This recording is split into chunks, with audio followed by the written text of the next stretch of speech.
అందరికి జై శ్రీ గణేష్, జై శ్రీరామ్. మనమైతే ఈరోజు అయితే బౌరా ఆర్ట్స్ వారి వర్క్షాప్లో వచ్చేసాం, గట్కేసారు. సో లొకేషన్ వచ్చేసి నేను డిస్క్రిప్షన్లో ఇస్తాను. ఎవరైనా కాంటాక్ట్ అయితే ఉంటే అవ్వండి, నేను ఫోన్ నెంబర్ కూడా ఇస్తాను అన్న వాళ్ళదైతే.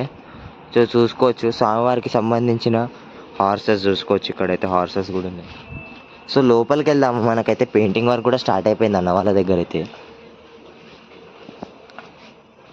సో ఫస్ట్ విగ్రహం మనం చూసుకుంటే ఇక్కడికైతే బొంబంబోలే ద్వారా మనకైతే దర్శనం ఇస్తున్నారు. స్వామివారికి అయితే చేతులు అయితే చాలా యూనిక్గా ఇచ్చారు. సో జటాయు కూడా చాలా బాగుంది. సో కొండ మీద అయితే మనకైతే కూర్చున్నట్టయితే స్వామివారి అయితే దర్శనం ఇస్తున్నారు. సో ఇక్కడ ఇంకో విగ్రహం ఉంది, చూసుకోవచ్చు. గజరాజ్, మనకైతే గజరాజ్ మీద వినాయకుడు అయితే సవారీ చేస్తున్నారు విత్ 4 హ్యాండ్స్. సో ఒక్కసారి మన ఎలిఫెంట్ ఫేస్ చూసుకోవచ్చు, దంతాలు చూసుకోవచ్చు ఎన్ని ఇచ్చారు మనకైతే. సో ఒక్కసారి పెయింట్ అయితే మనకైతే ఇదైతే చాలా బాగుంటుంది. సో నెక్స్ట్ విగ్రహం కమలం పువ్వు మీద అయితే మనకైతే కూర్చున్నట్టు స్వామివారి దర్శనం ఇస్తున్నారు విత్ 4 హ్యాండ్స్. ఒక్కసారి స్వామివారికి అయితే కళ్ళు చూడండి ఎంత బాగున్నాయో. సో జస్ట్ ఆపోజిట్లో ఇంకో విగ్రహం ఉంది. సో ఇదైతే స్కిన్ కలర్ వేసారన్న వాళ్ళు విత్ 4 హ్యాండ్స్. స్వామివారికి అయితే మనకి హైట్ వచ్చేసి ఇంచుమించు 18 to 19 వస్తుంది. బ్యాక్గ్రౌండ్తో అయితే 2 feet ఎక్స్ట్రా పోతుంది. సో ఇక్కడ చూసుకోవచ్చు మనకైతే పాములు ఎన్ని ఉన్నాయో. పాముల మీద అయితే మనకైతే నిల్చున్నట్టు స్వామివారు అయితే దర్శనం ఇస్తున్నారు విత్ 4 హ్యాండ్స్. ఒక్కసారి స్వామివారు అయితే బొట్టు చూడండి ఎంత డీటెయిల్గా అన్న వాళ్ళు అయితే డిజైన్ చేశారు. సో అన్న వాళ్ళ పెయింటింగ్ అయితే చాలా నచ్చింది నాకైతే. సో మీకు కూడా నచ్చితే అయితే జై శ్రీ గణేష్ అని కమెంట్ చేయండి. సో పాముల మీద అయితే నిల్చున్నట్టు మనకైతే యూనిక్ ఐడల్ ఇచ్చారు అన్న వాళ్ళు. సో ఈ విగ్రహం చూసుకోవచ్చు మనకైతే ఎంత డీటెయిల్గా అన్న వాళ్ళు అయితే డిజైన్ చేశారు. సో నేనైతే మీదికి ఎక్కేసాను అనమాట. స్వామివారి ఫేస్ చూసుకోవచ్చు ఎంత గ్లోయింగ్గా ఉందో, స్వామివారి బొట్టు కూడా. సో కుందన్ వర్క్ అయితే చాలా డీటెయిల్గా ఇచ్చారు అన్న వాళ్ళు. సో ఇక్కడ నుంచి ఒక వ్యూ చూసుకోండి ఎంత భారీగా ఉన్నాయో విగ్రహాలు అయితే.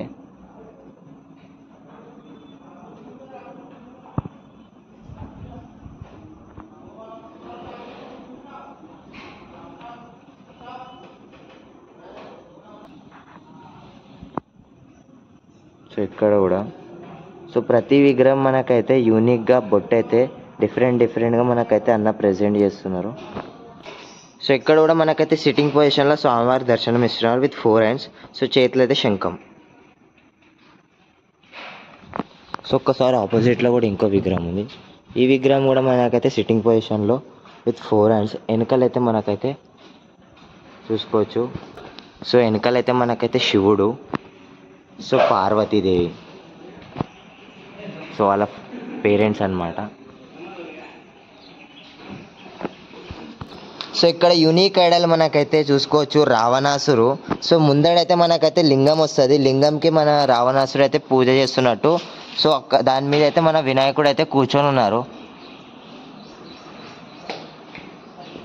సో హైట్ వచ్చేసి ఇంచుమించు మనకు 20 feet వస్తుంది.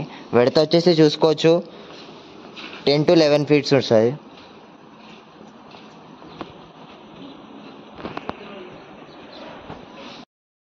ఇక్కడ చూసుకోవచ్చు మనకైతే స్వామివారి అయితే సిట్టింగ్ పొజిషన్లో కాలు మీద కాలు వేసుకొని ఉన్నారు. So with 4 hands. సో స్వామివారి ఫేస్ అయితే చాలా గ్లోయింగ్గా ఉంది. అన్న వాళ్ళ పెయింట్ అయితే సూపర్ ఉంది ఇక్కడైతే.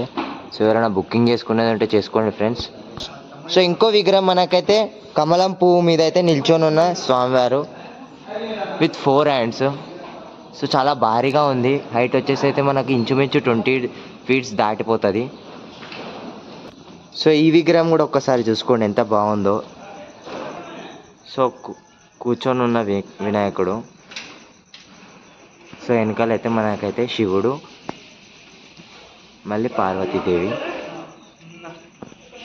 సో చూడనీకైతే చాలా బాగుంది ఈ విగ్రహం. సో ఈ విగ్రహం ఒక్కసారి చూడండి. ఇదైతే మనకైతే దాదాపు హైట్ వచ్చేసి 18 to 19 feet ఉంటుంది. సో చేతిలో అయితే త్రిశూలం ఇచ్చారు అన్న వాళ్ళు.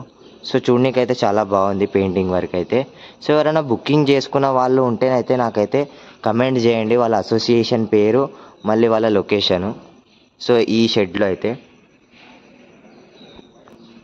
ఈ విగ్రహం కూడా చూడడానికి చాలా బాగుంది. స్వామివారికి అయితే 4 హ్యాండ్స్ ఇచ్చారు. So smiling face. సో మనకైతే గోల్డెన్ ఫినిషింగ్ వస్తుంది, ధోతి వస్తుంది. సో మనకైతే కొన్ని రోజుల్లో అది కూడా పని అవుతుంది. సో ఇక్కడ కూడా సో ఇది ఫ్రెండ్స్ మన బౌరే ఆర్ట్స్ వాళ్ళ ఫస్ట్ షెడ్ది. సో ఇంకో నెక్స్ట్ షెడ్ది కూడా నేను తీస్తాను, అది కూడా పెడతాను. సో చెక్అవుట్ చేయండి అది కూడా. సో ఇంకో వీడియోలో కలుసుకుందాం. జై శ్రీ గణేష, జై శ్రీరామ్.